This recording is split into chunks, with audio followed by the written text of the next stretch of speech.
Hey yo, welcome back to the Dugout and Beyond. So we got some crazy shakeup in the NCAA basketball. Right now, we're about 2-3 weeks in at this point, and there's been some big changes that have happened. Some teams have gone up multiple things. Here we even have Purdue going up 20 places. From almost 20 places, or they went up 19 at first, and they were last at 8. Ranked 8, and it's just crazy how much it's changed. And yes, my beloved North Carolina did not hold up well at all. Horrible, actually. They should not have been ranked that high. They were so ranked so highly coming into the season because they're basically one of the only teams that, first of all, lost only one player after making it to the finals last year, the championship in March Madness, which, of course, as we all know, is like the area, is the time frame in March where you basically just can't lose. That's just your entire goal. They only lost one player, Brady Manick, who the only reason is because he graduated. Literally, he had zero eligibility for this coming year. Everyone else came back, and we of course got new recruits. We got Pete Lance. So it was projected that they were going to be number one, and me seeing that, I was pumped. Seeing how long they could, of course, wait and do that and stay there, but that did not last long. They were 5-0 going into the last tournament that they were in. I think it was called the Phil Knight Invitational. Did not pan out well for them. They almost lost to Portland, which after seeing a couple other games with them, they actually almost beat up. They almost beat an 18. Well, now we are 18, which is kind of crazy. Which is weird how they're 1-5. They're still defeated here. Oh, because that was that game. So they lost to Michigan State, but they almost beat them they were lost by 1. So me seeing this and seeing that Michigan State was number 12 at that point, kind of makes me feel slightly better that we almost lost to them, but not really. So Michigan State is also 20, but yeah, they just horrible by a lot of teams. But we do have a new number 1, number 2, number 3, all of them. Basically, everyone shifted completely up. A lot of the teams actually, it's a lot of big split at number 9, 10, where teams are now going back and forth, and a lot of teams are just completely gone from the top 10. Number 1 we have here for most part, actually both, except Baylor is officially number 6, but in the coaches poll they are number 10, which is kind of a huge jump. For the most part, everyone's still the same, with Houston 1, Texas 2, Virginia 3, Arizona 4, Purdue 5, Baylor is 6, which I said, and then Creighton 7, UConn 8, Kansas 9, and Indiana 10. For the most part, those all trended upwards. They were all very good in their last tournaments, which of course there's always tournaments during Thanksgiving time, which of course that's what we had this last Thursday. So yeah, it was all tournaments, and of course that's where a lot of shaping goes around in there. You won't usually see of course the first couple weeks it's mostly non-conference play, meaning that's why we play Portland, UNC. Well, I consider me as UNC, not really Iona, because Iona's grandfather lived into my fandom because of course I went there. But yeah, that's why North Carolina on the East basically Middle East Coast played Portland, completely opposite side, and North. Yeah, it's a huge time where teams just shift around everywhere. Yeah, it's just kind of a crazy situation of how, like, even Gonzaga, who was currently they were at first ranked number 2, is now double digits at 14. This is kind of insane. I usually do, like, no matter what sport it is, I do give it some time. Of course, with baseball, you gotta give it a month or like about 2 months around there. By June, your team should be starting to get in the groove. Basketball, I say about a month or so, a month and a half, because it is shorter. Hockey, for the most part, you should be getting into it. It's been about 2 months. Yeah, you basically should have an idea of where teams are. Yes, things do switch around, but yeah, men's basketball, you kind of gotta see some solidness coming in the next 2 or 3 weeks. A little bit shorter season, but yeah, these standings just are crazy to me.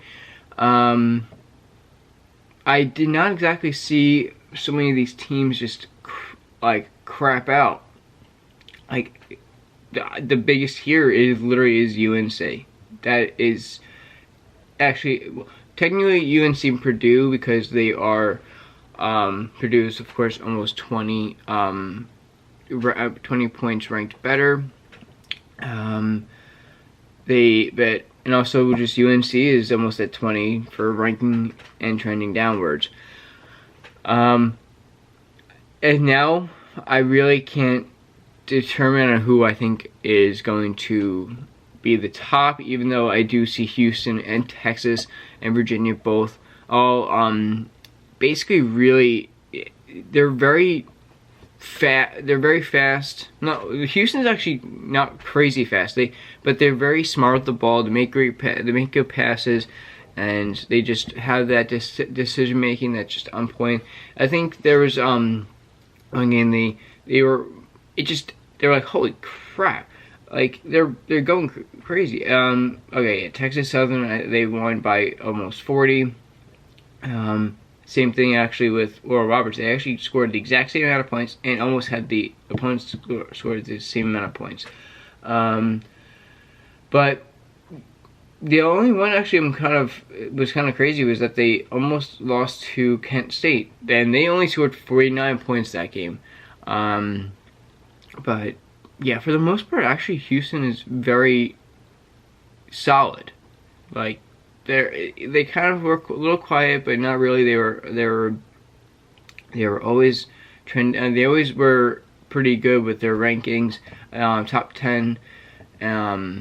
But yeah, they have Zach Edey is basically carrying Purdue. Top 5 is all undefeated, and for the most part, they've all played about 5 or 6 games. Yeah, these are, I feel like college basketball has gotten really weird over the last couple of years. You just have a lot of teams kind of switching it up on you and not really expecting it. I expected actually Kansas to be a little bit better, even though they did have a few players not return, of course, get drafted. But yeah, these are just weird. I've never seen standings like this where they shift so much. Usually, of course, the top couple teams do usually win the invitationals that they are in during Thanksgiving. But that didn't really happen. Didn't exactly happen, except for probably the top 5 where they won. There's just so much more to actually know about, learn about this, because I was not expecting it to go and shift so much right now. Hey, I like the coaches poll. They do have UNC ranked a little bit higher, But yeah, this is crazy. But this is why we watch, and it's gonna be an exciting season. Hopefully, maybe some of these teams will make a change somewhere here and there and shift again. Of course, many of these actually big schools play a lot of ranked teams, which down the road can help or hurt a lot. And for the most part, a lot of these teams actually do have a lot of teams that come out of the same standings. Conferences. So many of them are automatic bids. Many of them get multiple bids. But many schools, aka Iona, actually I'm wearing it right now. They are in actually a smaller conference, not as big, not nearly as big as some of these bigger schools. So they basically have to win their tournament to get into that tournament. That's how St. Peter's made it in last year. It was a conference that Iona they were running the entire year, which they are 2-2. Not doing too great, but it's so very weird because like many of the top schools all play like 2 games a week. Iona waits like a week and a half. Like, I don't get it. They're D1. They should be playing multiple times a week. Like, their schedule is half the size of these bigger schools. I get it. They're bigger. They have the attention. But like Iona, like they don't play games. They're 2-2, and top these other top teams are played at least 1 to 2 more games. It's kind of weird. But I hope that Iona can. I do hope that Iona can kick into gear and start playing up to their standards. They did lose their last game to Santa Clara. But yeah, I'm expecting. Hopefully gonna get 2 good seasons this year again. And speaking of MAC having their since they came out, our man Doug, that was a transfer that went to Bryant University, who is on St. Peter's last year. Got a little thing, little slappy competition in his last tournament. I don't know what the whole exchange was about. I did not watch that game, but honestly, I would have reacted the exact same way. The guy came around and did like that little like love tap slap. It was like of course, if you're not expecting it, you're gonna move your head a little bit, but it was like that type of thing. And then like seeing that, I would probably do that. I would probably do exactly what he did. He actually came around and did a full like hit, and he got everything. You got like up into the chin, and then like they chase him. Like, what are you gonna do? Like your man just slaps him. Like, you don't think he's gonna retaliate after it? That was such a weird thing. But yeah. So he's at Bryant University, but yeah, I hope Iona and UNC can make great runs this year. Yeah, so there's been a huge shakeup in the standings. Just maybe we'll see another shakeup. I'm hoping for another shakeup. But yeah. So thanks for stopping by.